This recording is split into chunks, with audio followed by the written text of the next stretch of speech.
Good morning. ఈ రోజు మనము ఆ, అర్థ వివరణ క్లాస్ లో బైబిల్ ఇంటర్ప్రిటేషన్ క్లాస్ లో ఫోర్త్ ప్రిన్సిపల్ ని ఈ రోజు మనం నేర్చుకుంటూ ఉన్నాము. ఎవరైనా ఒకరు ఫస్ట్ ప్రిన్సిపల్ గురించి ఏమన్నా చెప్పగలుగుతారా బ్రీఫ్ గా?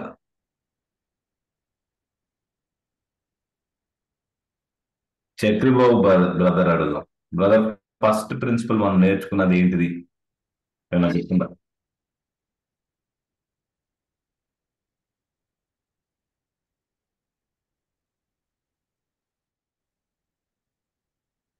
బ్రదర్ కొంచెం లేట్ అయింది. జాయిన్ అవుదాం, అడ్జస్ట్ చేసుకుంటున్నాను. Okay, no problem. Brother Prem Kumar Sirisilla, మీకేమన్నా గుర్తుందా? ఫస్ట్ ప్రిన్సిపల్ మనం ఇప్పుడు వరకు త్రీ చూసాము. ఫస్ట్ ది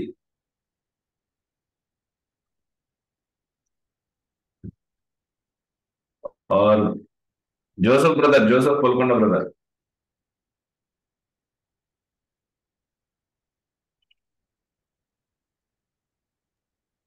సారీ అన్న, లేదు గుర్తులేదన్న. లేదు. Okay, sister Karima sister.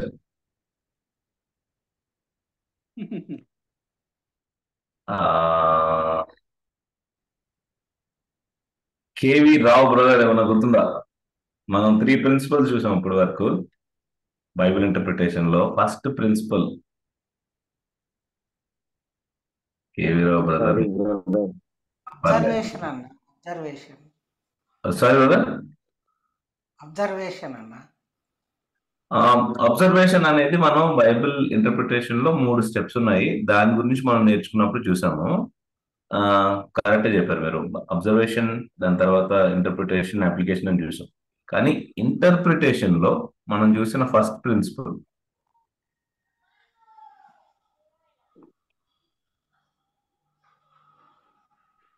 ఎవరైనా?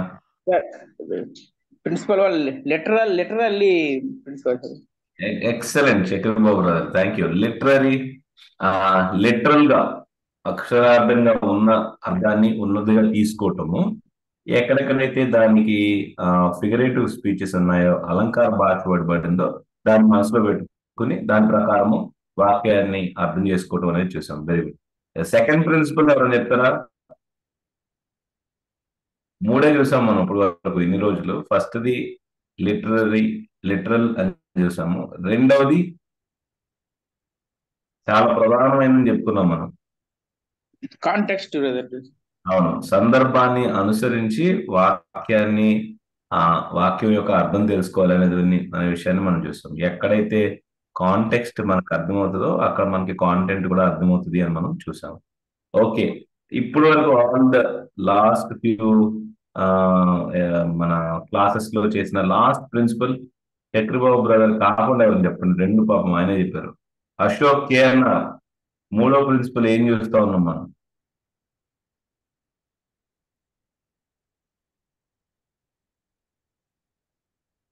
ఓకే, మా బ్రదర్ చక్రబాబు బ్రదర్, మీరు ఒక్కలే మాకు సహాయం. ఆ, మా దినబా గ్రామర్ చెప్పండి brother. Grammar grammar very good. Grammar ని మనము అనుసరించి దేవుడు వాక్యాన్ని మనకి ఇచ్చాడు కనుక గ్రామర్ లో ఉన్నటువంటి అర్థాన్ని మనం చూడాలి అనేటువంటి విషయాన్ని చూసాం. Very good. Okay, second.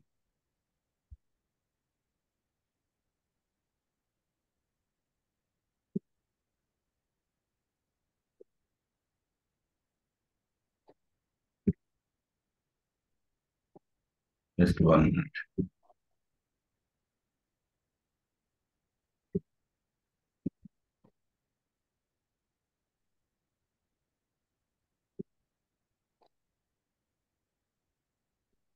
Brothers, నేను జస్ట్ సెట్ చేసుకుంటా ఉన్నాను.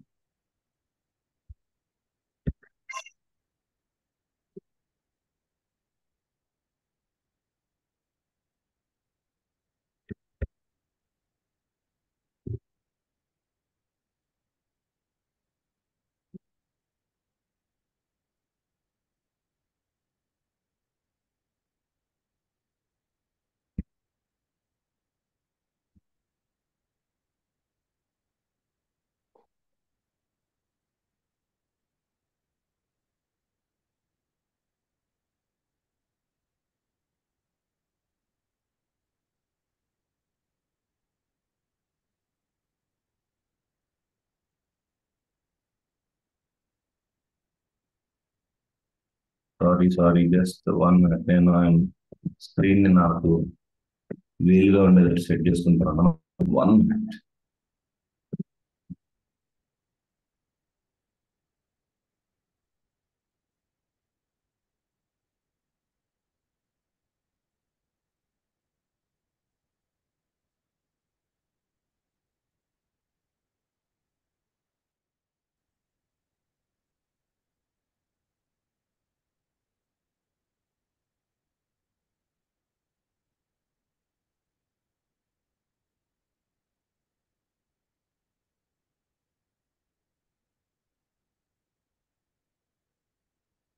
Alright.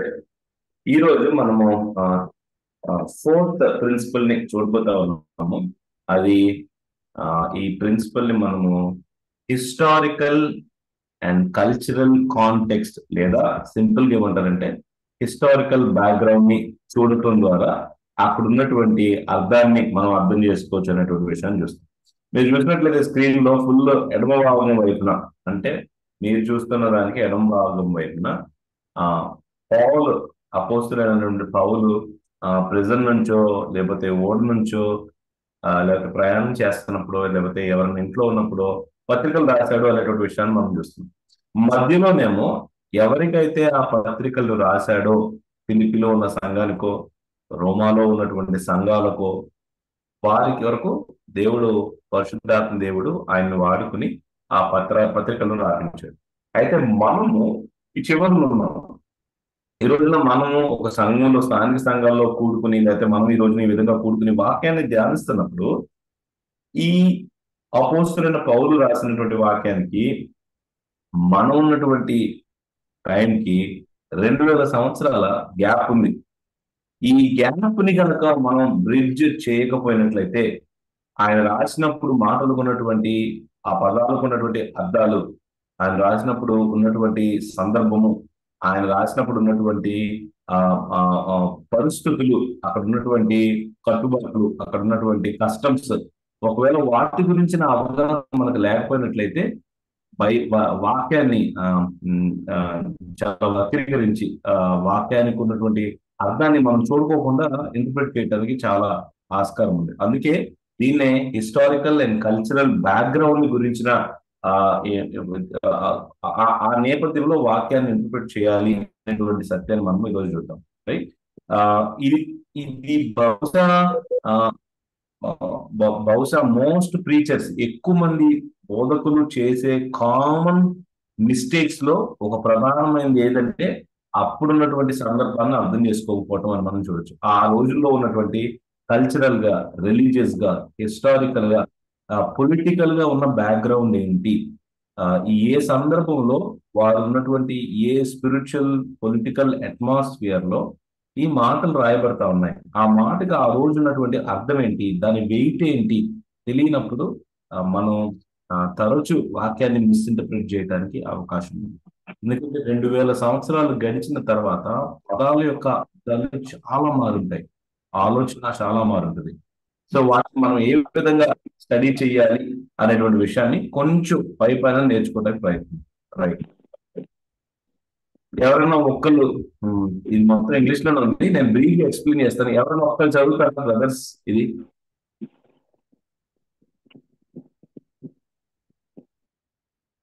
హలో.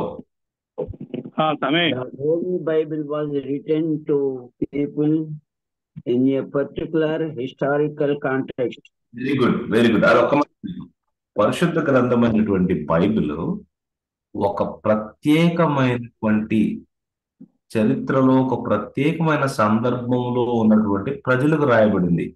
బైబిల్కున్న మహోన్నతం ఏంటంటే వేరే మత గ్రంథాలుగా చెప్పబడుతున్న వాటికి వాస్తవంగా చూసినట్లయితే కాంటెక్స్ట్ మనకు కనపడదు.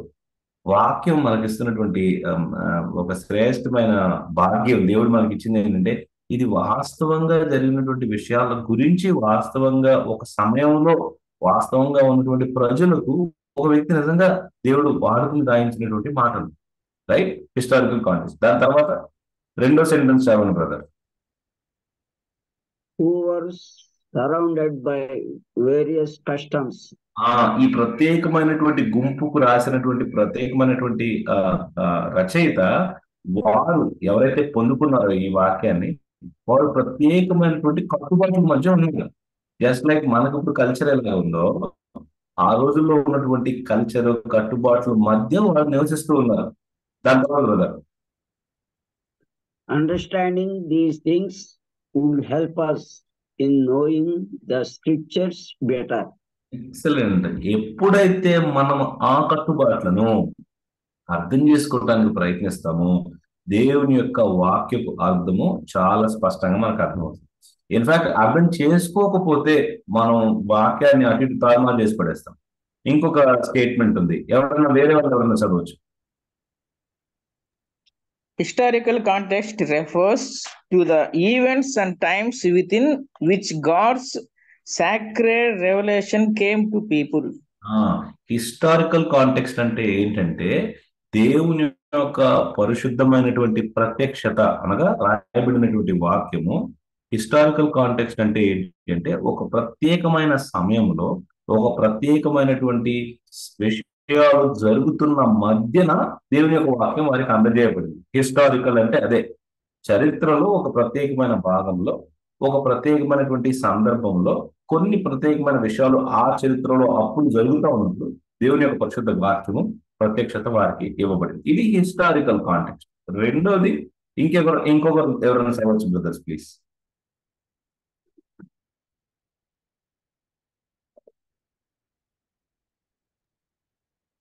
Anybody please. Cultural context refers to the manners, customs, institutions, and principles that formed ఇక్కడ the environment within which people lived their lives. Correct. Historical context అంటే చరిత్రలో ఒక సందర్భంలో కొన్ని విషయాల మధ్య ఉన్నటువంటి కొన్ని సందర్భాలు, కొన్ని సన్నివేశాలు జరుగుతున్నప్పుడు ఒక గుంపుకి రాయబడినటువంటి ప్రత్యేకమైనటువంటి మాట అయితే, కల్చరల్ కాంటెక్స్ట్ అంటే ఆ జనము ఎటువంటి కట్టుబాట్ల మధ్య ఉన్నారు, అప్పుడు ఉన్నటువంటి ఇన్స్టిట్యూషన్ సంస్థలు ఏంటి, అప్పుడు వాళ్ళ మనసులో ఆ ప్రదేశంలో ఉన్నటువంటి కొన్ని సూత్రాలు ఏంటి, వాళ్ళు నమ్మిన కొన్ని సిద్ధాంతాలు ఏంటి, ఇటువంటి ఎన్వైరన్మెంట్ లో వారికి వాక్యం ఇవ్వబడింది. ఈ రెండు చాలా చాలా సింపుల్, బేసిక్ అండ్ ఇంపార్టెంట్. మీరు గమనించినట్లయితే ఈ రెండిటికి హిస్టారికల్ గా కల్చరల్ గా బ్యాక్గ్రౌండ్ మనం చదవటానికి బహుశా బైబిల్లో మనకు కొద్దిగా సరిపోయినంత అవగాహన వస్తుంది. కానీ ఇక్కడే మనము వాక్యాన్ని తెలుసుకోవటానికి ఇంకా స్పష్టంగా ఆ రోజుల్లో ఉన్నటువంటి విషయాలను తెలుసుకోవటానికి రాసినటువంటి పుస్తకాలు చదవడం కూడా ఇంపార్టెంట్. అందుకే ఒకవేళ మీకు ఎప్పుడన్నా బుక్ సేల్కి వెళ్ళినప్పుడు ఏదన్నా hand books, Bible hand books ఏదైనా సరే దొరికితే దయచేసి కొనుక్కోండి. నేను బైబిల్ కాలేజ్ వెళ్ళినప్పుడు ఒక సింపుల్ గా మంచిగా ఉపయోగపడే ఒక హ్యాండ్ బుక్ ఏంటంటే హేలీస్, HALLEYS, వాళ్ళు పబ్లిష్ చేసే హేలీస్ హ్యాండ్ బుక్. అంటే ఆ రోజుల్లో ఇళ్ళు ఎలా కట్టుకునేవారు, ఆ రోజుల్లో పెళ్లిళ్ళు ఎలా జరిగాయి, ఆ రోజుల్లో కుటుంబ వ్యవస్థ అనేది ఎలా ఉండేది, ఆ రోజుల్లో గవర్నమెంట్స్ ఎలా ఉండేవి, ఆ రోజుల్లో డైలీ లేబరర్స్ రోజు జీతభత్యగాళ్ళు ఎలా పనిచేసేవాళ్ళు, వీటన్నిటి గురించి కూడా అనేకమైనటువంటి విషయాలు చెప్తారు. ఎప్పుడైతే ఆ విషయాలు మనకు అర్థమవుతాయో, దేవుని వాక్యంలో ఆ ప్రజలకు ఆ సందర్భంలో ఇవ్వబడినటువంటి సత్యము చాలా స్పష్టంగా కనపడుతుంది. సో ఈ 3 పాయింట్స్ లో మనం ఏం చూస్తున్నాం అంటే, దేవుడు ఒక ప్రత్యేకమైనటువంటి సమయంలో కొంతమందికి దేవుడు తన వాక్యాన్ని తన యొక్క అపోస్తుల ద్వారా, ప్రవక్తల ద్వారా రాయించాడు. దాన్ని మనం చదవటానికి అర్థం చేసుకోవాలి, ఆ సత్యాన్ని మనం అర్థం చేసుకోవాలంటే అక్కడ ఉన్నటువంటి హిస్టారికల్ అండ్ కల్చరల్ ఈ రెండుటిని మనము బ్యాక్గ్రౌండ్ స్టడీ చేసినప్పుడు మనకి హెల్ప్ఫుల్ అవుతుంది. మనం ముందుకు వెళ్ళే కొద్దికి యాక్చువల్లీ ఎంత హెల్ప్ఫుల్ ఆ విషయాన్ని మీరే చూస్తారు. రైట్. నేను ఇంగ్లీష్ లో చదివి తెలుగు చెప్తాను. ఈ దేవుని యొక్క ప్రత్యక్షత కొన్ని కల్చర్స్ మధ్యలో మనకి ఇవ్వబడింది. Hebrew culture, Roman culture, Babylonian culture, Greek culture, Persian culture, ఈ వీటి మధ్యన దేవుని యొక్క వాక్యం మనకి ఇవ్వబడింది. రైట్. హోలీ బైబిల్ ని ఎలా చదవాలి? మనం ఒక మిషనరీ లాగా చదవాలి. మిషనరీ ఏం చేస్తాడు? ఒక ప్రదేశానికి వెళ్ళినప్పుడు ఆ ప్రదేశంలో ఉన్నటువంటి ప్రజలతో మాట్లాడటానికి వారి యొక్క భాషను, వారి యొక్క సంస్కృతిని, అవన్నీ అతనికి ఫారెన్ గా ఉన్నా సరే వారి యొక్క జీవన శైలిని ఆ యొక్క మిషనరీ చదువుకోవటానికి, దాన్ని తెలుసుకోవటానికి, తెలుసుకుని వారికి అనుగుణంగా మారటానికి ఇష్టపడతా ఉంటారు. నేను హైదరాబాద్ లో నేను ఇక్కడ పనిచేస్తున్నప్పుడు నేను చాలా మంది మిషనరీస్ వెస్టర్న్ కంట్రీస్ నుంచి మన దగ్గర వచ్చి పనిచేస్తున్న మిషనరీస్ నేను చూశాను. వారు ఇక్కడికి వచ్చిన తర్వాత ఆ, వారు తెలిసినా సరే భాష తక్కువగా మాట్లాడతారు ఇంగ్లీష్ మనతో. వారు మన భాషను అర్థం చేసుకోవటానికి, నేర్చుకోవటానికి, నాకు తెలిసిన ఒక వ్యక్తి అయితే ఆ ఆ, ఆ, హిందీ, ఉర్దూ, తెలుగు, ఉర్దూలో రోమపత్రికలు చదవటం కూడా ఆ మిషనరీ గారు నేర్చుకున్నారు. వెస్టర్న్ ఫారెన్, మనం భారతదేశపు వ్యక్తి కాదు. ఇక్కడలానే డ్రెస్ అవుతారు వాళ్ళు. ఇక్కడికి వచ్చిన తర్వాత మనలాగా మనం పెట్టినవన్నీ తింటాకి ఇష్టపడతారు. మనలాగా ఇన్ఫాక్ట్ జస్ట్ ఫ్యూ మంత్స్ లో మనలాగా మారిపోయారు మనం చెప్పొచ్చు. ఎందుకు అంటే ఇక్కడ వాళ్ళతో సంభాషించాలంటే ఇక్కడ వాళ్ళలాగా ఉండటానికి కష్టపడినప్పుడే వాళ్ళు ఈజీగా మనతో మెరుగుపడతారు. బైబిల్ స్టడీ చేసినప్పుడు కూడా వ్యక్తి, ఒక స్టూడెంట్, ఒక విద్యార్థి వాక్యాన్ని చదువుతా ఉన్నప్పుడు ఆల్ ద మోర్, ఒకవేళ మీరు ప్రీచర్స్ అయితే ఇంకా, ఆల్ ద మోర్ మీరు పాస్టర్స్ అయితే ఇంకా ఎక్కువ దీన్ని అభ్యాసం చేయాలి. ఏంటి అంటే ఒక మిషనరీ గనక ఒక ప్రాంతానికి వచ్చి ఏ విధంగా అయితే సింక్ అవుతాడో ఆ కల్చర్ లో, అదే విధంగా మనం బైబిల్ యొక్క వాక్యాన్ని చదువుతూ ఉన్నప్పుడు హిస్టారికల్ కల్చరల్ బ్యాక్గ్రౌండ్ ఆ రైటర్ కి, ఆడియన్స్ కి, ఎవరైతే ఫస్ట్ ఆడియన్స్ ఉన్నారో, ఫస్ట్ పత్రికను పొందుకున్నారో వారి గురించి తెలుసుకోవాల్సిన అవసరత ఉంది. అందుకే నేను పదే పదే ఈ ఇంటర్ప్రిటేషన్ క్లాసెస్ అంతట్లో చెప్పాను. ఒకవేళ మీకు ఒక స్టడీ బైబిల్ ఉన్నట్లయితే ఏ పుస్తకాన్నైనా మీరు వ్యక్తిగత ధ్యానం కొరకు లేదా బోధ కొరకు మీ సంఘాల్లో వాడాలంటే మొట్టమొదట మీరు బైబిల్ ఆ బుక్ బ్యాక్గ్రౌండ్ ఇన్ఫర్మేషన్ బాగా చెప్పండి. ఆథర్ ఎవరు, ఎటువంటి పరిస్థితుల్లో రాస్తా ఉన్నాడు, ఆ బైబిల్లో ఆ గ్రంథంలో ఉన్నటువంటి ఇంటర్ప్రిటివ్ ఛాలెంజెస్ ఏమన్నా ఉన్నాయా, అప్పుడు ఉన్నటువంటి హిస్టారికల్ సెట్టింగ్ ఏంటి, పొలిటికల్ సెట్టింగ్ ఏంటి, కల్చరల్ సెట్టింగ్ ఏంటి, ఏ సందర్భం బట్టి ఈ వాక్యం రాయాల్సి వచ్చింది, అక్కడ ఉన్నటువంటి ప్రజల యొక్క సమస్యలు ఏంటి, ఆ ఆ పుస్తకంలో ఇవ్వబడిన వాటన్నిటిని చెప్పండి. ఇన్ఫాక్ట్ మీకు కుదిరినట్లయితే more than one study Bible. నేను ఇన్ఫాక్ట్ ఇంటర్నెట్ ఇప్పుడు మనకందరికి అవైలబుల్ ఉంది కనుక మీరు ఒక పుస్తకం యొక్క బ్యాక్గ్రౌండ్ అని కొడితే చాలా ఉన్నాయి. చార్ల్స్ విండల్ గారి దగ్గర నుంచి, వారన్ బియర్స్బీ దగ్గర నుంచి ఇంకెన్నో కామెంటరీస్ మనకి వస్తాయి. బ్యాక్గ్రౌండ్ ఇన్ఫర్మేషన్ నిజంగా గోల్డ్ లాంటిది. అది మనకు తెలిసినప్పుడు ఆ మాటలు డైరెక్ట్ గా మొదటి శతాబ్దంలో, నూతన నిబంధన అనుకుందాం, మొదటి శతాబ్దంలో వారి చెవుల్లో పడినప్పుడు ఏ శబ్దం వచ్చిందో, ఏ అర్థం వచ్చిందో దాన్నే మనం గ్రాస్ప్ చేసుకుంటాం. రైట్. దాని తర్వాత మనము ఒకటి గుర్తుపెట్టుకోవాల్సింది ఏంటంటే డాక్టర్ మన జాన్ స్టార్ట్ గారు ఒక పుస్తకం రాశారు, బిట్వీన్ ద టూ వరల్డ్స్ అని. అంటే బైబిల్ ప్రపంచము, మన ప్రపంచం మధ్యలో మనం ఉండాలి. Between the two world's.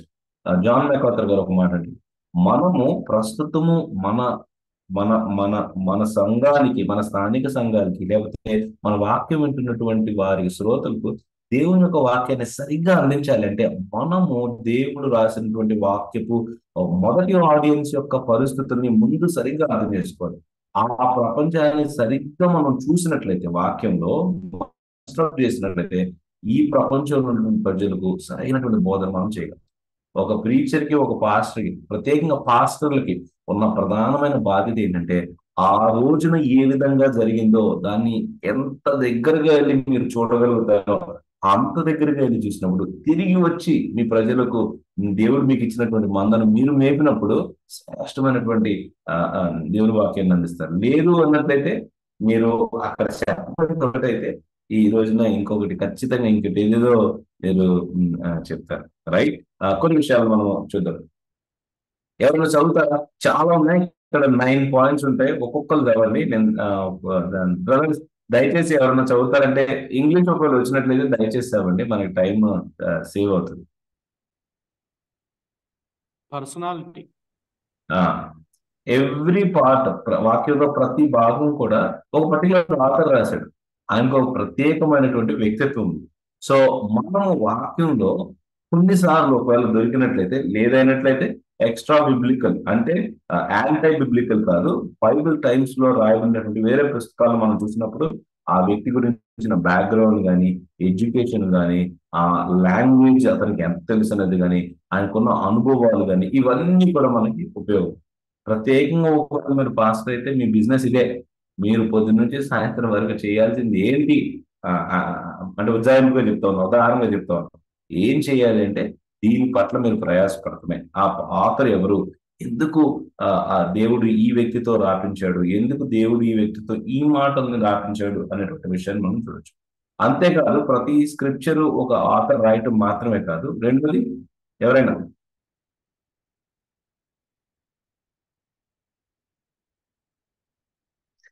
Okay నేనే చదువుతాను.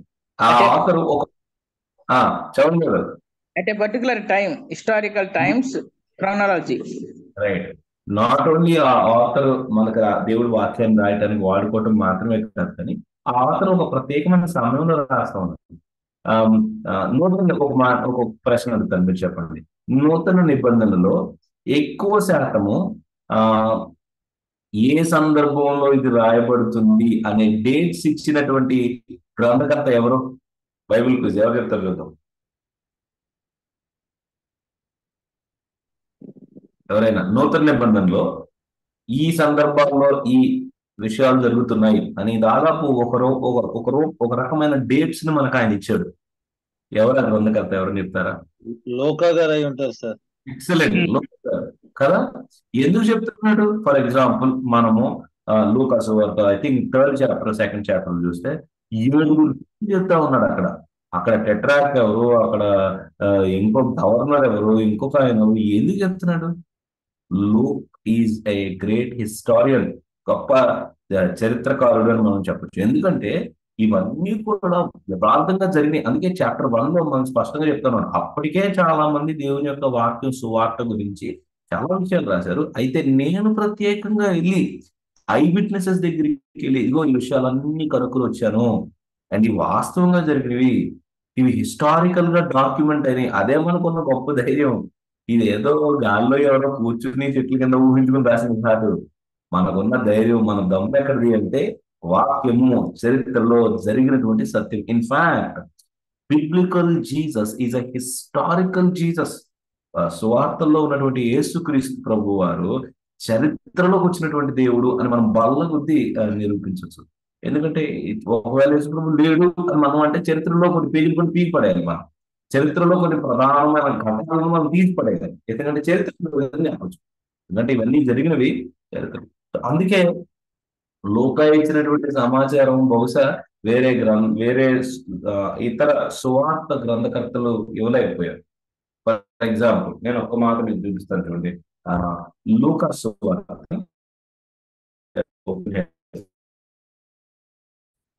చాప్టర్ 1. బ్రదర్స్, నాకు స్క్రీన్ మీద మీరు ఎవరు కనపడట్లేదు. అంటే నేను యాక్చువల్లీ ఓన్లీ స్పీకర్ స్క్రీన్ పెట్టుకున్నా, బట్ మీరు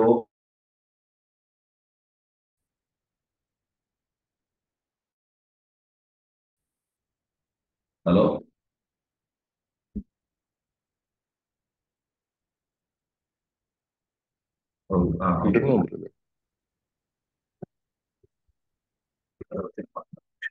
లూకాసు వార్త 2వ అధ్యాయము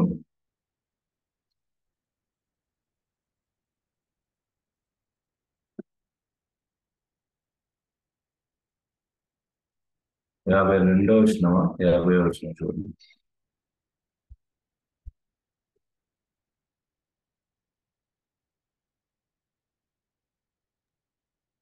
మొదటి ప్రజా సంఖ్య గురించి కదా.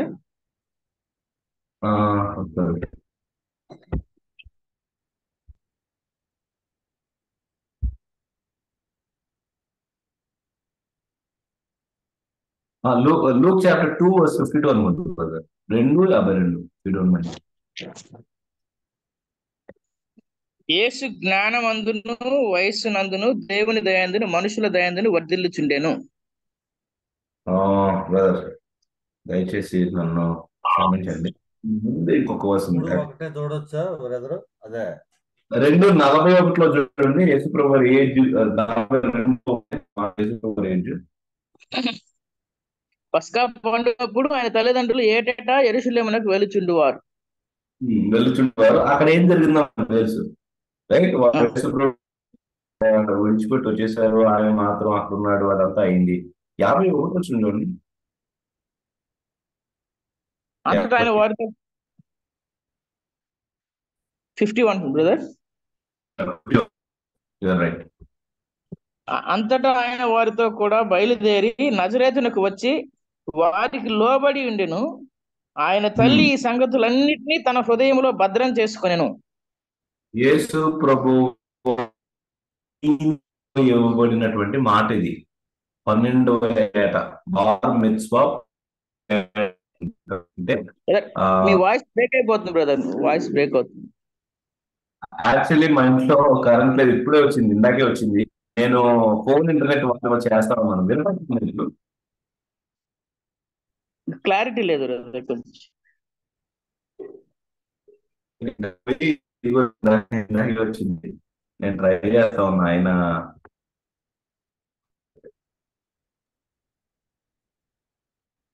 ఫైన్ బ్రదర్, మీరు కంటిన్యూ చేయండి.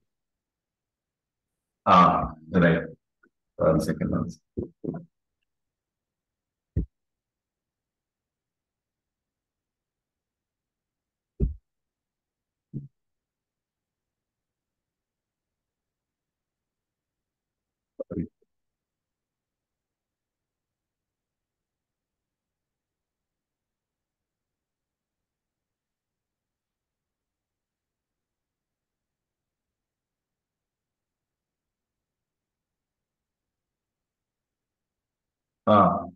యా, ఎందుకు ఈ విషయాన్ని నేను మీకు చెప్పాలనుకుంటున్నానంటే,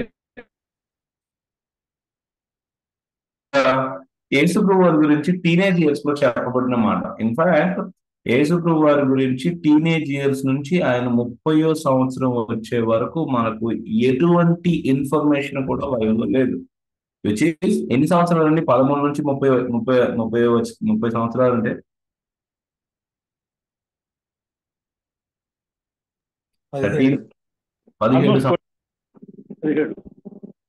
17 సంవత్సరాల గురించి మనకి ఇవ్వబడినటువంటి ఏకైక స్టేట్మెంట్ యేసుప్రభు వారి గురించి ఏంటి అంటే, ఆయన తన తల్లిదండ్రులకు విధేయుడన్నాడు. యేసుప్రభు వారి గురించి, ఆయన టీనేజ్ ఇయర్స్ అంతటి గురించి దేవుడు ఇచ్చిన వన్ స్టేట్మెంట్ ఏంటంటే ఒబీడియంట్, సబ్మిసివ్. దాని తర్వాత నెక్స్ట్ మనం ఆయన గురించి వినేటువంటి నెక్స్ట్ మాట ఏంటంటే, బాప్తిసం తీసుకోవడానికి వచ్చినప్పుడు యేసుప్రభు వారి గురించి తండ్రి మరలా ఇస్తున్నటువంటి టెస్ట్ మనీ ఏంటంటే, ఇదిగో ఈయన నా ప్రియ కుమారుడు, ఈయన యందు నేను బహుగా ఆనందిస్తున్నాను అంటాడు. ఇంకొక ఎందుకు చూపిస్తా చూడండి. చాప్టర్ 1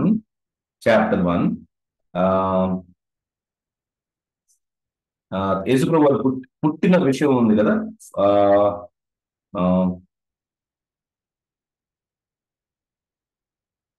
ఎక్కడుంది చాప్టర్ 1? సారీ, యేసుప్రభు వారు కన్నిన ఆమె, యేసుప్రభు వారిని కన్నిన మాట రాయబడింది కదా. Chapter 2 chapter 1? చాప్టర్ 2 తమ్మి. ఆ దినాల్లో లోకమంతా ఇతర జనాభా లెక్కలు 7వ వచనం చదువుతారా? 7వ వచనం నుండి ఆమె తన తొలిచూలు కుమారుడిని కన్నది. సత్రంలో వారి దొరకనందున ఆయనకు పొత్తులో చుట్టి పశువుల తట్టులో ఉండబెట్టింది. ఈ ఇన్ఫర్మేషన్ మీకు ఏ గాస్పుల్ రైటర్ కూడా ఇవ్వలేదు. మాథ్యూ గాని, మార్క్ గాని, జాన్ గాని, లూక్ మాత్రమే ఇస్తున్నాడు. మీరు చెప్పండి, ఎందుకు లూక్ మాత్రమే ప్రత్యేకంగా ఆమె ఆయనకు కనిన తర్వాత ఆమె ఆయనను పొత్తిగుడ్డు? ఆలోచించండి, మీరు చాలా మంది ఆల్రెడీ ఫాదర్స్ ఉన్నారు ఇక్కడ. భార్య పిల్ల గర్భం అయిన తర్వాత కనిన తర్వాత ఎంత పెయిన్ఫుల్ గా ఉంటుందో ఎవరు లేరు అక్కడ. అట్లీస్ట్ మన బిబ్లికల్ ఇన్ఫర్మేషన్ ప్రకారం మనకు ఓన్లీ యోసేపు మాత్రమే ఉన్నాడు. ఆయన ఎంతవరకు అక్కడ సహాయపడ్డాడు మనకు తెలియదు. బహుశా దేవుడు ఆయన గురించి ఇచ్చిన టెస్టిమెంట్ బట్టి మనం తెలుసుకోగలిగింది ఏంటంటే చాలా విధంగా సహాయపడి ఉంటాడు. కానీ ఆమె కనిన తర్వాత యేసు ప్రభు వారిని పొత్తిగుడ్డలతో కట్టి ఆమె అక్కడ పెట్టింది అనేటువంటి ఇన్ఫర్మేషన్. ఎందుకు వేరే బైబుల్ రైటర్స్ బహుశా ఈ ఇన్ఫర్మేషన్ ఇవ్వకపోవచ్చు, ఈయన ఎందుకు ఇవ్వగలిగాడు?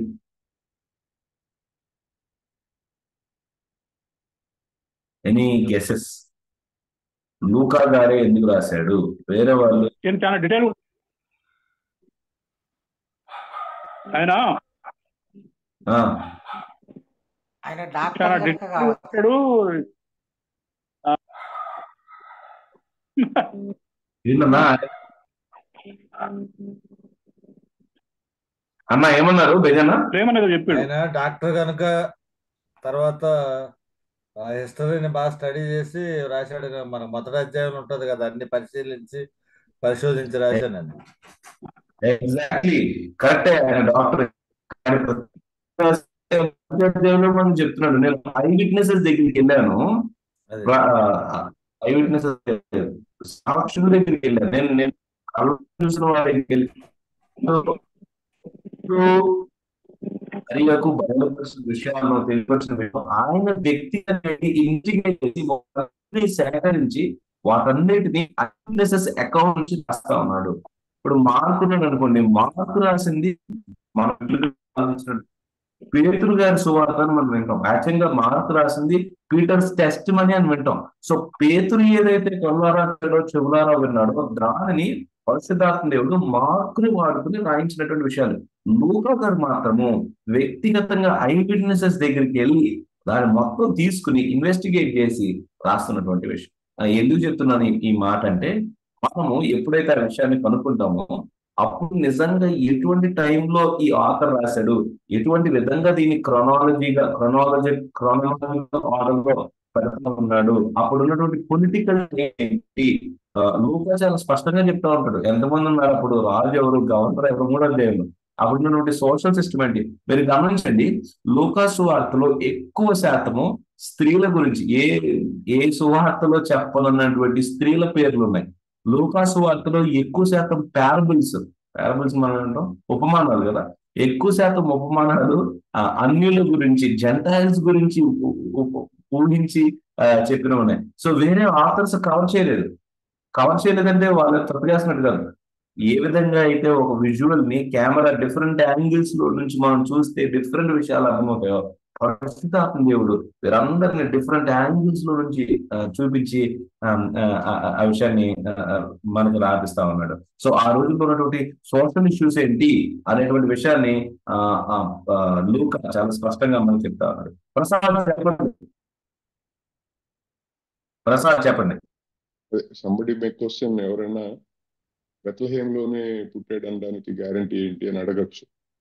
అప్పుడు వీళ్ళిద్దరేమో అక్కడ ఎన్లిస్ట్ అయ్యారు, యేసేపు మరియమ్మలేమో ఎన్లిస్ట్ అయ్యారు. కానీ అక్కడ ఎక్కడ కూడా సత్రాల్లో రికార్డ్ చేస్తారు, సత్రాల్లో ఉన్నట్టు లేదు. కానీ వెళ్ళేటప్పుడు ఈవిడ గర్భవతిగా ఉంది, తిరిగి వచ్చేటప్పుడు బాబుతో ఉంది. సో అది ఒక హిస్టారిక్ గా అదొక ఎవిడెన్స్ గా కూడా అతను ఐడెంటిఫై చేసి రాసి ఉండొచ్చు. ఎక్సలెంట్. కాకపోతే మనం ఎక్కడి నుంచి నేను డ్రా చేస్తున్నాను అంటే, ఈ also went to eyewitnesses. So సత్రాల్లో ఈ ఇన్ఫర్మేషన్ రాశారా లేదా అనే వాళ్ళ దగ్గరికి వెళ్ళి కనుక్కున్నాడో లేదో తెలియదు, కానీ ఖచ్చితంగా ఉన్న ఐ విట్నెసెస్ బహుశా మరే దగ్గరికి వెళ్ళి ఉంటాడు అనేటువంటి, ఎందుకంటే మొదట్లోనే మనకి ఇన్ఫర్మేషన్ ఇస్తా ఉన్నాం చాప్టర్ 1 దాన్ని ఉద్దేశించి నేను చెప్తాను. చెప్పండి కదా, ఇంకేదో చెప్పబోయేది ప్రసాద్ గారు, ఇంకేదన్నా చెప్తా ఉన్నారా? లేదండి, అంటే ఎవరైనా థర్డ్ పర్సన్ క్వశ్చన్ చేసినప్పుడు, ఇప్పుడు బయట నుంచి బెత్లహేమ్ లోనే ఏంటి అన్నప్పుడు we have this information from Luke historically. Correct. అందుకే లూకా ఒక్కడే 12 సంవత్సరాల ఆమె 12 సంవత్సరాల రక్తస్రావం కదా, ఆ ఇన్సిడెంట్ లో లూకా ఒక్కడే ఆమె డాక్టర్స్ చేతిలో చాలా కష్టపడిందనే మాట రాయలా. అందరూ రాశారు, బహుశా డాక్టర్ రాయలేదు ఏంటో మనకు తెలియదు, కానీ బేసిక్ మనం చూసింది ఏంటంటే ఒక ప్రత్యేకమైన టైంలో రాయబడింది. ఇంకోటి ఒక ప్రత్యేకమైనటువంటి ఆడియన్స్ గా రాయబడింది. ఆ ఆడియన్స్ ఒక ప్రత్యేకమైనటువంటి కండిషన్ లో, స్పిరిచువల్ గా, పర్సనల్ గా, సంఘపరంగా ఒక ప్రత్యేకమైనటువంటి అవసరతలో వారు ఉన్నారు. అంతేకాదు ఒక ప్రత్యేకమైనటువంటి స్థలం నుంచి మీరు రాస్తా ఉన్నారు. ఫర్ ఎగ్జాంపుల్ కొన్నిసార్లు ప్రిజన్ నుంచి రాశారు, కొన్నిసార్లు ట్రావెలింగ్ చేస్తా రాశారు, కొన్నిసార్లు రాజ దర్బార్లో నుంచి కొన్నిసార్లు రాశారు. ఇన్ఫాక్ట్ సాల్మన్ ప్రావర్బ్స్ మనం కొంతమంది కామెంటేటర్స్ ఏమంటారంటే, బహుశా ఇది రాజ దర్బార్లో రాజుగా అవబోతున్నటువంటి రెహోబోముకి, భవిష్యత్తులో అవబోతున్నటువంటి రెహోబోముకి రెహోబోము తన సహచరులకి బోధించినటువంటి బోధ అని కొంతమంది అంటారు. ఆ విధంగా రాయబడిందని. ప్రిజన్ ఎపిసోడ్స్ లో ఏదన్నా ఒక ఎపిసోడ్ పేరు చెప్పండి. ప్రిజన్ నుంచి రాయబడినటువంటి పత్రికలు ఏదన్నా ఉన్నాయా? ఉంటే అవి ఏంటి? ఫిలిపియన్స్. Very good. ఫిలిపి రాయబడింది. ఫిలిపిలో మెయిన్ మెసేజ్ ఏంటి? ఫిలిపి సంఘానికి రిజాయిస్, ఆనందించండి. విషయం ఏంటంటే జైల్లో ఉన్న ఈయన జాయ్ గురించి చెప్తున్నాడు. అదేంటంటే జాయ్కి నువ్వు ఎక్కడున్నావు అన్నది పద్ధతి, నీలో ఎవరున్నారు దాన్ని బట్టి జాయ్. అందుకే ఫిలిప్పీకి టైటిల్ ఏంటంటే జాయ్ ఫ్రమ్ జైల్. నాయన జాయ్ నువ్వు బయటికి కాదు, స్వతంత్రత, సంతోషము, సమాధానము నీ లోపల ఎవరు ఏలుబడి చేస్తా ఉన్నారు అక్కడ నుంచి జాయ్. అండ్ గమనించినట్లయితే ఆ రోజుల్లో డిఫరెంట్ టైప్స్ ఆఫ్ జైల్స్ ఉన్నాయి, రైట్? మనలాగా చక్కగా పోలీస్ స్టేషన్ లో అటువంటి భయంకరమైన మోస్ట్ జైల్స్ ఆ రోజుల్లో ఎలా ఉన్నాయంటే డంజన్, అంటే కొంచెం లోపల భూమి కింద తవ్వి పెట్టదు. కొన్ని ఎట్లాంటివి అంటే డ్రైనేజ్ సిస్టమ్ కి కనెక్ట్ అయి ఉంటాయి అనమాట. కొన్ని లిటరల్ గా డ్రైనేజ్ సిస్టమ్ కి కనెక్ట్ అయ్యే విధంగా ఉంటాయని చెప్తారు. సో ఏ విధమైనటువంటి పరిస్థితుల్లో ఈ యొక్క పత్రిక కానీ సువార్త కానీ రాయబడతారు. ఇంకొకటి, ఒక ప్రత్యేకమైనటువంటి లొకాలిటీలో ఈధర్ ఆడియన్స్ ఉన్నారు లేదా రైటర్ ఉన్నారు. ఆ ప్రత్యేకమైన లొకాలిటీకి ఉన్నటువంటి రిలీజియస్ గా, ఆత్మీయపరమైనటువంటి, లీగల్ గా, ఎథికల్ గా, వేదాంత పరంగా కొన్ని అక్కడ పాతుకుపోయినటువంటి సిద్ధాంతాలు ఉన్నాయి. వాటిని మనం తెలుసుకోవాలి. అందుకే పౌలు ఆ రోజుల్లో ఆ పరిస్థితుల్లో ఉన్నటువంటి ఫిలాసఫీని కొన్ని హైలైట్ చేస్తా ఉంటాడు. కొన్ని చోట్ల మాత్రము హ్యూమన్ ట్రెడిషన్స్ అని చెప్తాడు. ఫర్ ఎగ్జాంపుల్ కొలసీకి రాసినప్పుడు ఎంటీ హ్యూమన్ ఫిలాసఫీస్ అంటాడు. కానీ కొరింథీలో రాసినప్పుడు మాత్రము ఫిలాసఫీ కొన్ని వాటిని చెప్తా ఉంటాడు. Which means to say, brothers జాగ్రత్తగా వినండి, ఎస్పెషల్లీ మీరు ప్రీచర్స్ అయితే ఖచ్చితంగా బిబ్లికల్ గా ఉన్నటువంటి రాంగ్ ఫిలాసఫీస్ ఆ డేస్ లో ఏమున్నాయో మీరు తెలుసుకోవాలి. ఎందుకు తెలుసుకోవాలని మీరు అడగొచ్చు.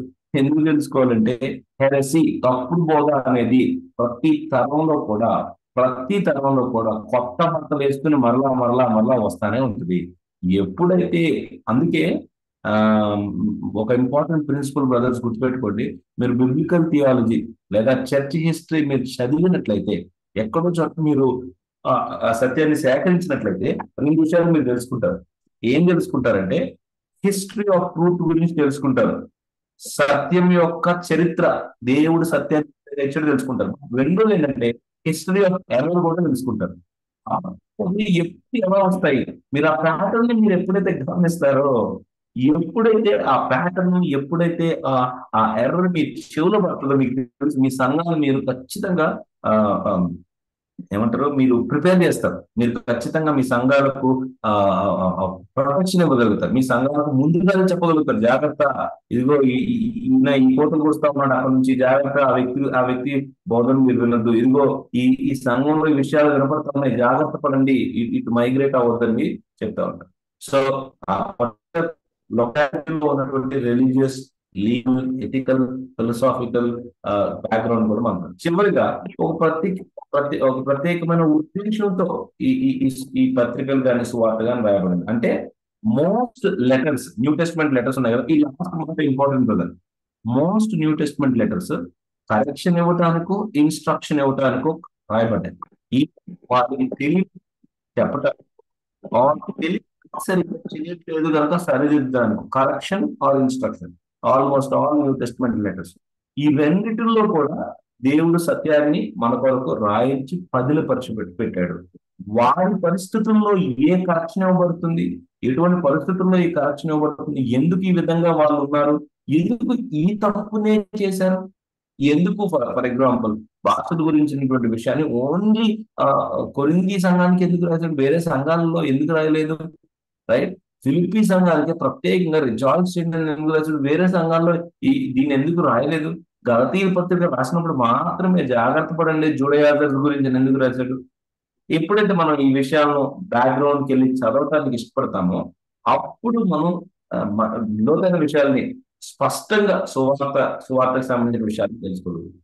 Brothers, did you understand this? మనం నేర్చుకోబోయే అంతా కూడా దీంతోనే ముడిపడి ఉంటుంది.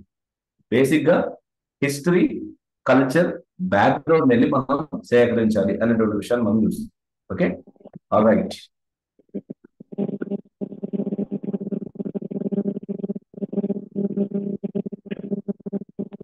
కల్చరల్ కమ్యూనికేషన్ ఏ విధంగా ఉంటుందో ఒక చిన్న ఉదాహరణ మనం చూద్దాం. ఇక్కడ ఒక సింబల్ మీకు కనపడుతుంది కదా, రైట్? ఈ సింబల్ బహుశా మీరు కొంతమంది చూసి ఉంటారు. దాదాపు అందరూ మనకు తెలిసిన సింబల్ ఇలా పెట్టిన సింబల్, రైట్? చూడండి, డిఫరెంట్ కల్చర్స్ లో, నాట్ జస్ట్ డిఫరెంట్ ప్లేసెస్ లో, every place has a culture. That's the point. ప్రతి ప్రాంతానికి ఒక సంస్కృతి ఉంది. రకరకాల సంస్కృతుల్లో ఒకే ఏ విధంగా అర్థం కావచ్చు అనే విషయాన్ని గమనించడానికి ఈ పిక్చర్ చూస్తే మనకు అర్థమవుతుంది. ఈ పిక్చర్ బ్రదర్ ఒకవేళ యునైటెడ్ స్టేట్స్ లో లేదా యునైటెడ్ కింగ్డమ్ లో ఈ పిక్ మీరు ఇలా పెట్టారనుకోండి, this is not even verbal communication, this is gesture కదా, కేవలం ఒక సైన్ చూపిస్తుంది. ఇలా పెడితే దీని అర్థం ఏంటంట?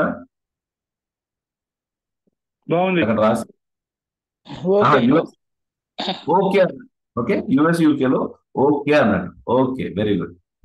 నెక్స్ట్, రష్యాలో దీని అర్థం ఏంటి? జీరో జీరో, సున్నా. జపాన్ లో మనీ. మనీ. ఇలా పెడితే డబ్బులు. మన దగ్గర మనీకి ఏమన్నాం మనం? ఏ సింబల్ వాడతాం మనీకి? ఇట్లా ఇదంటే ఎవరు? జపాన్ లోకి వెళ్ళి మనం ఇట్లా అన్నాం అనుకోండి, ఈ రోజు జపాన్ లో మనమే వెళ్ళి ట్రావెల్ చేసి ఇట్లా అన్నాం అనుకో, ఏం అర్థం కూడా కాదు, రైట్? ఓకే. ఇది బ్రెజిల్ లో ఈ మాటకు అర్థం ఏంటి? ఇన్సల్ట్. అదో పెద్ద బూత్ మాట లాంటిది. ఆలోచించండి, మన టైంలోనే ఈవెన్ వర్డ్ కూడా మారిపోకుండా ఒక్క హ్యాండ్ జెస్చర్ తోనే ప్రాంతానికి ఒక అర్థం ఉన్నట్లయితే 2000 సంవత్సరాల కాల పరిధిలో మనకి గ్యాప్ ఉన్నట్లయితే సంస్కృతులు మారిపోయాయి, భాష మారిపోయింది, అర్థాలు మారినాయి. ఇంత గ్యాప్ ని కనుక మనం బిల్డ్ చేయకపోయినట్లయితే ఖచ్చితంగా మనం డెఫినెట్లీ బైబిల్ ని మిస్ఇంటర్ప్రిట్ చేస్తాం, రైట్? ఇండియాలో దీనికి అర్థం ఏంటంటే వెరీ గుడ్ లేదా సూపర్ చెప్పామని మనం చాలాసార్లు అంటూ ఉంటాం. ఈ మాటకి ఇన్ని, ఈ జస్ట్ సైన్ కి ఇంత అర్థాలు ఉన్నట్లయితే మనము కేర్ఫుల్ గా లేకపోయినట్లయితే 2000 సంవత్సరాలు క్రితం జరిగినటువంటి మాటలు మనం చదువుతున్నప్పుడు దాన్ని ఖచ్చితంగా మనం తప్పు అర్థం చేసుకోవచ్చు. ఉదాహరణకి ఒక విషయాన్ని మనం చూద్దాం. మేబీ ఈ రోజు ఒక విషయాన్ని మనం చూడవచ్చు. పొలిటికల్ సిచ్యువేషన్ చదవడం ఎందుకు ఇంపార్టెంట్, రైట్? చూడండి, ఈ మాట, ఈ స్క్రిప్చర్ వర్స్ మనకు తెలిసింది కదా. But we preach Christ crucified, a stumbling block to Jews and folly to Gentiles. ఎక్కడుంది ఈ మాట? మేమైతే సిలువ వేయబడినటువంటి క్రీస్తును ప్రకటించుచున్నామో యూదులకు ఆయన స్టంబ్లింగ్ బ్లాక్, జెంటైల్స్ కి ఆయన ఫూలిష్నెస్ అని ఉంది. ఎక్కడుంది? First Corinthians. ఎందుకు ప్రత్యేకంగా ఈ రెండు వర్గాలను తీసుకుని మాట్లాడుతున్నాడు? యూదులు మాట్లాడుతున్నాడు, గ్రీక్స్ మాట్లాడుతున్నాడు. అండ్ నాట్ జస్ట్ దట్, వీళ్ళిద్దరికి ఒకటే సువార్త రెండు విధాలుగా అర్థమవుతా ఉంది. ఒకరికేమో స్టంబ్లింగ్ బ్లాక్ లాగా ఉందంట దేవుని యొక్క సువార్త, యేసుక్రీస్తు సువార్త. ఆయన మరణం గురించి, ప్రత్యేకంగా ఆయన మరణం గురించి, పునరుద్ధానం గురించి కూడా కాదు, సిలువ వేయబడినటువంటి క్రీస్తు అని ప్రకటించినప్పుడు వాళ్ళ చెవులకు ఒకరికేమో ఇది ఫూలిష్నెస్ లాగా ఉంది, మూర్ఖత్వం లాగా ఉంది. ఇంకొకరికేమో ఇది ఉపయోగపడేది లాగా. ఎందుకు? చూడండి, ద్వితీయోపదేశ కాండము 21-23లో ఏం రాయబడింది?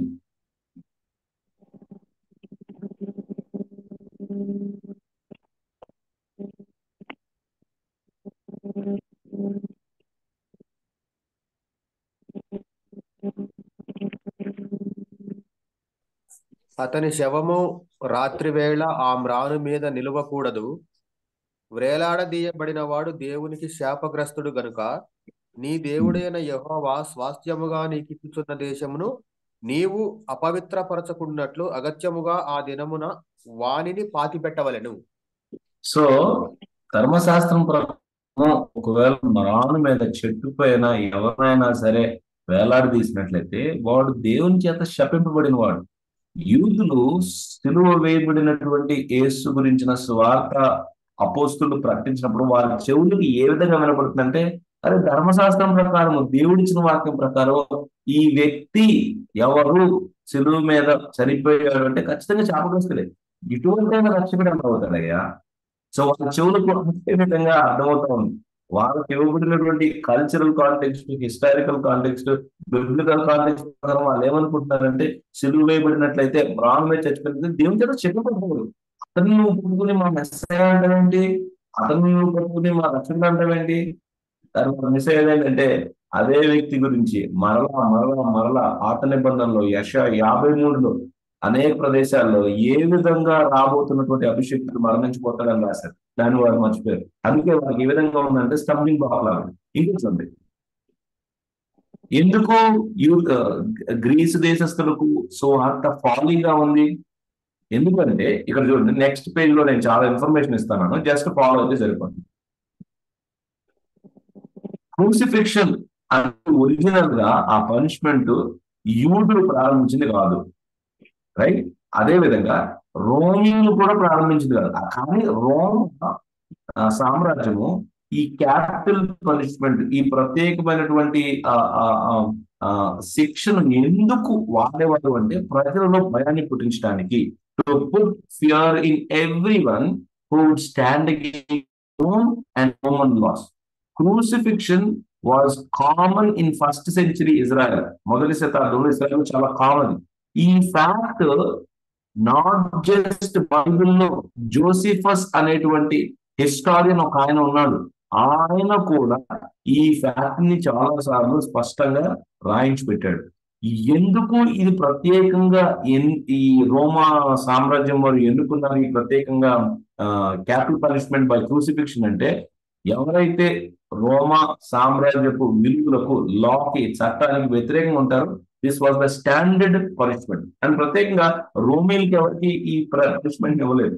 ఇది only was reserved for non Romans, ఎవరైతే రోమా సామ్రాజ్యపు వాస్తవ్యులు కాదు. ఇన్ఫాక్ట్ వీళ్ళు దీన్ని కామన్ మెథడ్ గా చంపడానికి చాలా కామన్ గా వాడినటువంటి వచ్చారు. According to Roman law, Roman citizen could not be crucified. Okay, Roman citizen ఎప్పుడు క్రూసిఫై చేయరు. ఎవరికి ఇచ్చేవాళ్ళు క్రూసిఫిక్షన్? స్లేవ్స్ కి ఇచ్చేవాళ్ళు, బానిసలకి, ఎక్స్ట్రీమ్ క్రిమినల్స్ కి ఇచ్చేవాళ్ళు, లేదా పొలిటికల్ గా కానీ రిలీజియస్ గా కానీ ఎవరైతే మత సామరస్యతను లేకపోతే పొలిటికల్ తీసేయడానికి ఇష్టపడతారో వాళ్ళకి మాత్రం ఇచ్చేవాళ్ళు. అందుకే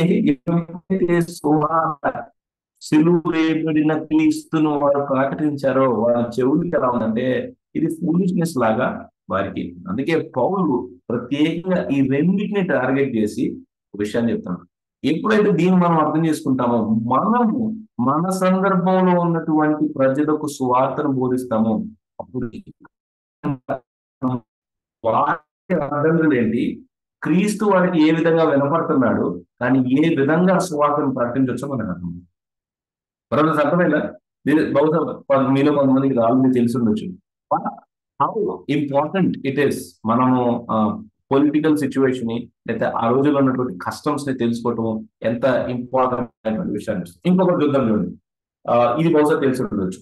మత్తయి సువార్త 20వ అధ్యాయం 2వ వచనంలో మనం హిస్టారికల్ కల్చరల్ కాంటెక్స్ట్, అక్కడ పొలిటికల్ సిచ్యువేషనే కాదు, ఎకనామిక్ గా ఏ విధంగా ఉన్నాయి స్ట్రక్చర్స్, ఆర్థిక పరంగా ఆ రోజుల్లో ఉన్నటువంటి విషయాలు ఏ విధంగా ఉన్నాయి, మనీని వాళ్ళు ఏ విధంగా చూశారు, సంపదని ఏ విధంగా చూశారు, ప్రాపర్టీని ఏ విధంగా చూశారు, టాక్సేషన్ ఏ విధంగా ఉంది ఆ రోజుల్లో, లేబర్ రైట్స్ ఎలా ఉన్నాయి, పేదలు మిడిల్ క్లాస్ వాళ్ళు ఏ విధంగా జీవించాలో తెలుసుకోవడం ఇంపార్టెంట్. ఎందుకంటే యేసుప్రభు మత్తయి సువార్త 18వ అధ్యాయంలో parable of the merciful king ఆ ఉపమానం చెప్పినప్పుడు ఎన్ని తలాంతులు ఆ యజమానికి లేకపోతే ఆ రాజుకి బానిస ఎన్ని తలాంతులు అప్పున్నాడని మనం చూసామంటే 10,000 తలాంతులు అని రాయలు ఉన్నాడు, రైట్? వాస్తవంగా ఒక రోజు పని చేస్తే కూలీకి ఇచ్చేటువంటి భత్యం ఏంటంటే, ఒక రోజు పని చేస్తే కూలీకి ఇచ్చేటువంటి భత్యము ఒక దినాలు. ఒక తలాంతు వచ్చి 6,000 దినాలు. అంటే వాస్తవంగా మనం చూసినట్లయితే ఒకవేళ ఆ మనీని మనం కన్వర్ట్ చేసుకున్నట్లయితే, సాధారణంగా మనం తలాంతుని నేను చాలాసార్లు విన్నాను, తలాంతనంగా కొంతమంది ఏ విధంగా ఇంటర్ప్రిట్ చేస్తారంటే దేవుడు మనకి ఇచ్చిన తలాంతులు అంటారు. ఎందుకంటే తలాంతుని మాట వచ్చింది కదా అక్కడ. ఇక దేవుడు వాడికి ఇచ్చిన 10,000 తలాంతులు అవి అక్కడ ఉన్నటువంటి అర్థం ఏంటంటే, ఒక తలాంతు టాలెంట్ అనే మాట ఇట్స్ అ మెజరింగ్ యూనిట్. ఒక కిలో రాయి అంటాం కదా మనం, ఆ విధంగానే ఒక తులం అంటాం కదా, ఆ విధంగానే ఒక మెజరింగ్ యూనిట్, రైట్?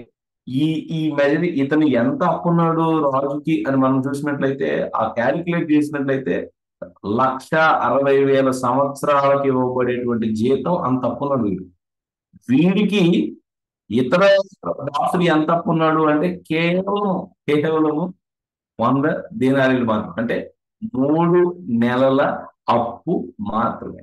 ఎప్పుడైతే మనం ఈ బ్యాక్గ్రౌండ్ స్టడీ చేయడానికి ఇష్టపడతామో అప్పుడు నిజంగా ఎంత గొప్పదా ఈ సత్యము, ఈ సువార్త ఎంత గొప్పదా, దేవుడు నన్ను ఎంత ప్రేమించాడా, ఎంత క్షమించాడా, అయితే సంఘస్థులను, భార్యను, పిల్లలను నేను క్షమించలేనా అనేటువంటి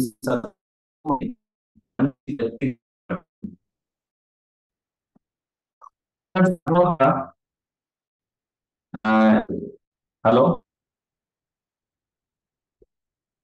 బ్రదర్స్, అర్థమవుతా ఉందా? వినపడుతుంది బ్రదర్.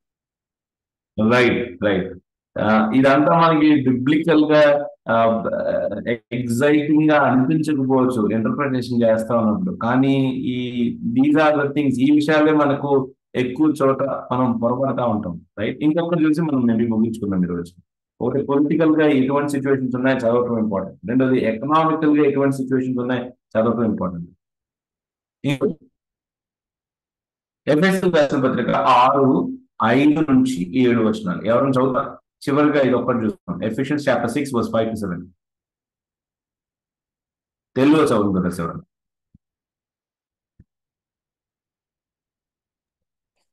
వ్యర్థమైన మాటల వలన ఎవడును మిమ్మును మోసపరచనీయకుడి.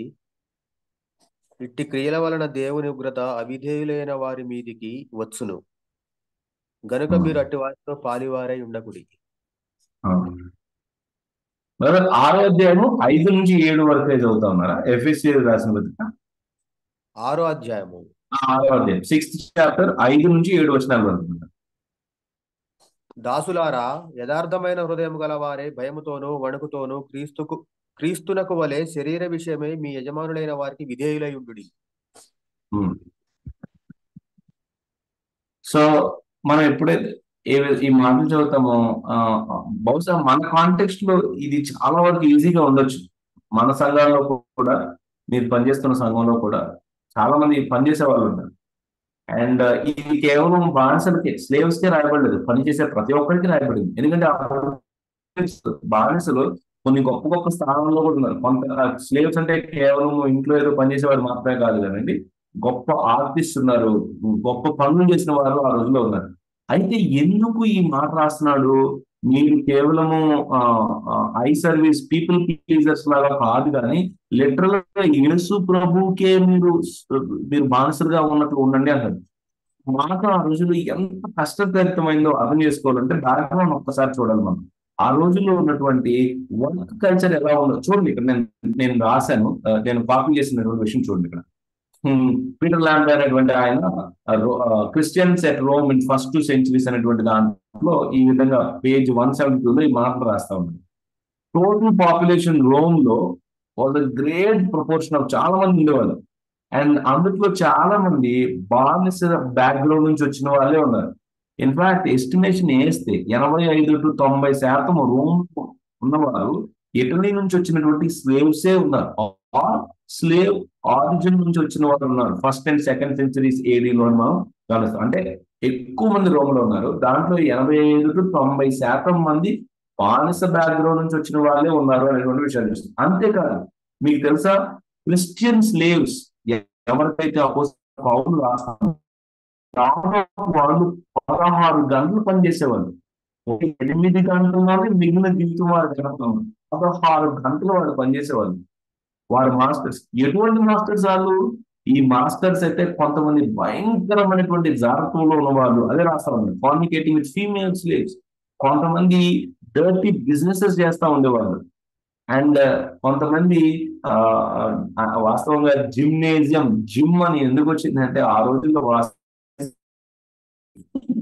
జిమ్ అంటే ప్రధానంగా నేకెడ్ గా బట్టలు లేకపోకుండా ఉండి భయంకరమైనటువంటి పాపాలు చేసేటువంటి ప్రదేశంగా రాత్రి పూట్ల జిమ్ అనేది అట్లా ప్రారంభమైంది. దాని తర్వాత మనకున్నటువంటి ఐడియా వచ్చి జిమ్ అంటే మనం వర్కౌట్ చేయడానికి వెళ్తామని. ఇటువంటి ప్రజలకు ఎటువంటి మాస్టర్స్ అయితే భయంకరమైనటువంటి పాపాలు చేస్తా ఉన్నారో, భయంకరమైన పాపాల హస్తాలు ఉన్నాయో, అండ్ ఎటువంటి ప్రదేశాల్లో అయితే ఈ 16 గంటలు బానిసలుగా పనిచేస్తా ఉన్నారు. అటువంటి వారికి సువార్త నుంచి ఇవ్వబడినటువంటి ఆజ్ఞ ఏంటంటే, మీరు మాత్రము మీ మాస్టర్స్ కి లోబడి ఉండండి, మీరు మీ మాస్టర్స్ కి క్రీస్తుకు విధేయత చూపిస్తున్నట్టే చూపించండి అనేటువంటి విషయాన్ని చెప్తున్నారు. అది నిజమైనటువంటి ఆరాధన దేవుని. వారు ఏ విధంగా చేస్తారు అని ఆ పైన 4 వచనంలో రాయబడింది. ఒకవేళ మాస్టర్ సరిగ్గా లేకపోయినట్లయితే మీ వారికి మాస్టర్ అయిన నిజమైన మాస్టర్ ఉన్నాడు, ఆయన ఖచ్చితంగా వారిపైన శిక్షణ తీసుకొస్తాడు అని రాశాడు. దాని తర్వాత పని వారికి ఏం చెప్తా ఉన్నాడంటే, మీ మాత్రము మీ మాస్టర్ని చూసినప్పుడు, ఇదిగో దేవుడు నా పైన నేను పెట్టాడు, నేను ఖచ్చితంగా దేవుని విధేయత చూపించినట్లే ఖచ్చితంగా నేను నమ్మకంగా ఉంటాను. ఎప్పుడైతే ఈ బ్యాక్గ్రౌండ్ తీసుకుని మనం టీచింగ్ చేయడానికి ప్రారంభిస్తామో, నిజంగా మన అప్లికేషన్స్ మన ప్రజలకు ఇచ్చేది చాలా లోతైన ఇస్తాం. కొంతమంది నిరుత్సాహులు ఉంటారు, పనిచేస్తున్నటువంటి ప్రజలు. కొన్నిసార్లు కొన్ని పరిస్థితులు వీలుకరంగా ఉన్నవారికి కొన్ని అడ్వర్సరీ పరిస్థితుల్లో వారు పనిచేస్తూ ఉంటారు. ఎప్పుడైతే మనం బ్యాక్గ్రౌండ్ చదివి మనము సువార్తను చెప్పడానికి లేదా సువార్తలో ఇవ్వబడిన ఆజ్ఞలు మనం చెప్పడానికి ప్రయత్నిస్తామో, I think there will be more strength in the argument, there will be more depth in our argument. So ఈ రోజు మనం 4th ప్రిన్సిపల్ ని స్టార్ట్ చేస్తాము. ముఖ్యంగా హిస్టారికల్ గా కల్చరల్ గా ఉన్నటువంటి ఒక ప్రదేశంలో ఉన్న ప్రజలు లేదా ఒక ప్రదేశం పరిస్థితుల్లో ఉన్నటువంటి ఆథర్ దేవుడు వాడుకుని వారికి రాపించాడు. ఎప్పుడైతే historical, cultural, religious, political background ని మనం చదవటానికి బయలువెళ్తామో, లోతైన విషయాలు స్పష్టంగా వాక్యానికి ఉన్న అర్థము మనకి వివరించబడతాయి. అప్పుడు మనం ప్రీచింగ్ చేసినప్పుడు, అప్పుడు లేదా మనం బైబిల్ స్టడీ చేసినప్పుడు మనకి కానీ మనం బోధించే వారికి కానీ సత్యాన్ని స్పష్టంగా మనం బోధించగలం. Brothers, any thoughts, any comments, any questions, any doubts?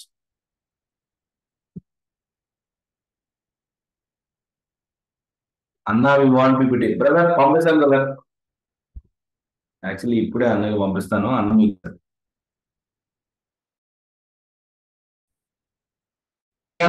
Brothers ఎవరైనా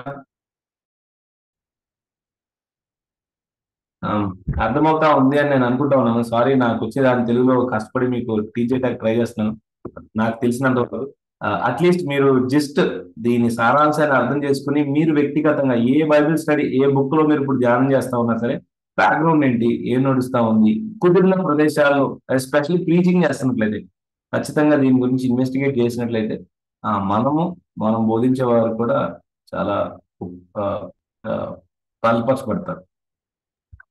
బ్రదర్, ఒక చిన్న మాట, కొన్ని టూల్స్ కొంచెం సజెస్ట్ చేయండి బ్రదర్. బుక్స్ ఇప్పుడు మీరు హిస్టరీ ఫస్ట్ సెంచరీలో ఎట్లా ఉన్నారు వీళ్ళు అని తెలుసుకోవడానికి అట్లాంటివి, లేదా బిఫోర్ ఏదైనా టూల్స్ అంటే చాలా బుక్స్ ఉండొచ్చు.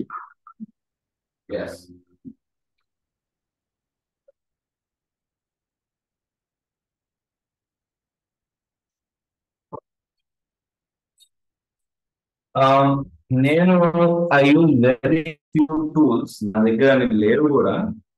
బట్ ఎప్పుడన్నా ఉంటే మాత్రము నేను తెచ్చుకుంటాను. ఇది తరబడుతుందో లేదు, Manners and I don't know if you are able to see. I able to see this Manners and Customs of the Bible by James Freeman అని ఒక పుస్తకం దొరికింది. దీంట్లో బహుశా చాలా ఇన్ఫర్మేషన్ ఉంది. ఇది ఎన్ని క్లోజ్ టు 500 పేజెస్ ఉంది. చాలా విషయాలు ఉన్నాయి. అన్ని నేను చదవను. కాకపోతే ఒకవేళ లెటర్సే నేను నెహెమ్యా గ్రంథం నుంచి నేను టీచ్ చేశాను. ఆ గ్రంథంలో ఏదైనా కల్చరల్ గా, రిలీజియస్ గా కరస్పాండెన్స్ ఎలా జరిగింది, నెహెమ్యా మధ్య, రాజుల మధ్య కొంచెం కరస్పాండెన్స్ జరిగింది, ఏ విధంగా చేస్తుంటారు, ఆ విషయం గురించి నేను ఖచ్చితంగా వెళ్ళి కొంచెం చదవడానికి ఇష్టపడతాను.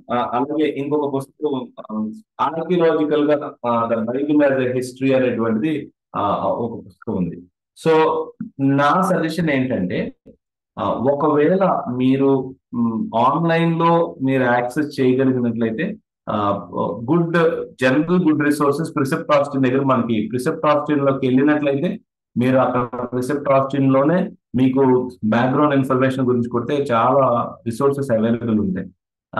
బట్ ఒకవేళ మీరు ఏదైనా బుక్ సేల్కి వెళ్తే మాత్రము వెల్ నోటెడ్ పీపుల్ రాసినవి ఏమన్నా దొరికితే ఖచ్చితంగా. నా దగ్గర జాన్ కలర్ ఎవరు నాకు ఇచ్చారు యాక్చువల్లీ గిఫ్ట్ గా, జాన్ బైబిల్ హ్యాండ్ బుక్ కూడా ఉంది. దాంట్లో కూడా మంచి పీస్ ఆఫ్ ఇన్ఫర్మేషన్ మనకి దొరుకుతుంది. So first simple thing to get is any Bible handbook. ఈ Bible handbook will give you lot of background information. మనం చేయలేన ఆర్కియలాజికల్ గా, పొలిటికల్ గా, కల్చరల్ గా, రిలీజియస్ గా, హిస్టారికల్ గా, అక్కడ ఉన్నటువంటి కల్చరల్ కస్టమ్స్ అన్నింటినీ కూడా they will pack and they will write it in any Bible handbook is a best thing. ఒకవేళ మీకు డబ్బులుండి ఒక అవకాశం దొరికితే Josephus volumes, the times and customs during the time of Jesus అనుకుంటా, జోసిఫస్ వాల్యూమ్స్ ఉన్నాయి, అవి కూడా తీసుకోవచ్చు. బట్ నా సజెషన్ ఏంటంటే అవి కొనే ముందు మీరు ఒకవేళ ప్రీచింగ్ చేస్తున్నట్లయితే ఫస్ట్ మీరు ప్రీచింగ్ చేస్తున్న టెక్స్ట్ నుంచి ఏ భాగాల నుంచి ప్రీచ్ చేస్తున్నారు దాని నుంచి అట్లీస్ట్ మీరు బ్యాక్గ్రౌండ్ ఇన్ఫర్మేషన్ ఆన్లైన్ చదవడానికి ప్రయత్నించండి. మీరు ఇంట్రెస్టెడ్ గా ఉన్నారు, స్టడీగా చదువుతున్నారంటే డెఫినెట్లీ వీటిని పర్చేజ్ చేస్తే హెల్ప్ఫుల్ అవుతుంది. అంతకు ముందే పర్చేజ్ చేసి అవి జస్ట్ పెట్టుకోవడం కంటే కూడా tease yourself first of all by studying and then preaching with the historical and cultural background, then it will help.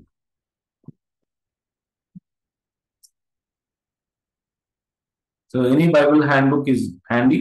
Study Bibles చాలా హెల్ప్ఫుల్ అవుతాయి brothers.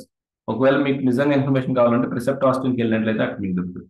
But brothers my as at least నేను personal గాను teacher గా నా biggest struggle చాలాసార్లు ఏముందంటే by God grace first I don't go there, but struggle ఏముంటుందంటే first time మనం వెళ్ళి వీటన్నిటి నుంచి చాలా ఇన్ఫర్మేషన్ తెచ్చేసుకోవాలనుకుంటాం. That way you will bypass the you take the shortcut of avoiding doing your hard work which is not biblical. మనం బాగా కష్టపడి ఎగ్జాస్ట్ అయిన తర్వాత మనకు అర్థం కాని విషయాలు ఉంటే దెన్ మనం బ్యాక్గ్రౌండ్ ఇన్ఫర్మేషన్ కోసం వీటన్నిటి నుంచి సేకరించడం is a good habit. Right, thank you. Okay, బెంజనా, over to you, back to you. నేను సారీ తమ్మి, నేను ట్రావెలింగ్ లో ఉన్నా. రైట్, ఎవరైనా ఒకరు ప్రార్థించి ముగించండి.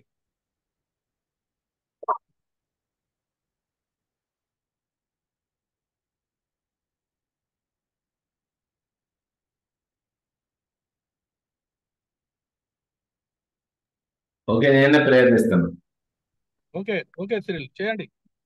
యా, తండ్రి, ఉదయం మేము మీ వాక్యం గురించి ధ్యానించడానికి, వాక్యాన్ని సరిగ్గా ఎలా చదవాలి, ఎలా మా దైనందిన జీవితాల్లో దాన్ని మేము అన్వయించుకోవాలి, అదేవిధంగా మేము బోధించినప్పుడు మీరు మాకు ఇచ్చిన సంఘాలు కావచ్చు, మీరు మాకు ఇచ్చినటువంటి సహోదరులు కావచ్చు, వారికి మేము బోధించినప్పుడు ఏ విధంగా సరైన వాక్యాన్ని, మీ వాక్యాన్ని, సువార్త వాక్యాన్ని ఏ విధంగా బోధించాలో మీరు మాకు నేర్పిస్తున్నాను. మీకు వ్యక్తిగతంగా మేము ఈ అభ్యాసం చేయడానికి మీరు మాకు సహాయం చేయండి. అదేవిధంగా మీ వాక్యాన్ని మేము మొదట చదివి అర్థం చేసుకుని దాన్ని అప్లై చేసుకోవడానికి బిఫోర్ వి టీచ్ మాకు సహాయం చేయండి. ఈ రోజు ప్రభు మా సమయాన్ని ఏ విధంగా మేము వేస్ట్ చేయకుండా సమయాన్ని కాపాడుకుంటూ మీరు మాకు ఇచ్చినటువంటి వ్యక్తిగత, మీరు మాకు ఇచ్చినటువంటి సంబంధాలను, మీరు మాకు ఇచ్చిన రిసోర్సెస్ ని కేర్ఫుల్ గా వాడుకుంటూ మీకు మహిమ వచ్చే విధంగా, మా సంతోషాన్ని మీ మహిమలో మేము వెతికే విధంగా జీవించడానికి మీరు కృపను ఇస్తున్నారు కనుక ఆ కృపను వినియోగించుకోవడానికి సహాయం చేయడం గురించి మరొకసారి మీ కుమారుని బట్టి, ఆయన మాకు ఇచ్చినటువంటి గొప్ప రక్షణ బట్టి మీకు వందనాలు చెల్లిస్తూ చేస్తున్నాము, ప్రార్థన చేస్తా ఉన్నాం. ఆమేన్. ఆమేన్. ఆమేన్. ఓకే, ఆమేన్. Thank you brother. Thank you అన్నా. ఆమేన్. Thank you Cyril. Thank you అన్న, thank you. Bye bye. Thank you తమ్ముడు, చాలా చక్కగా వివరించినారు. Very good. Thank you.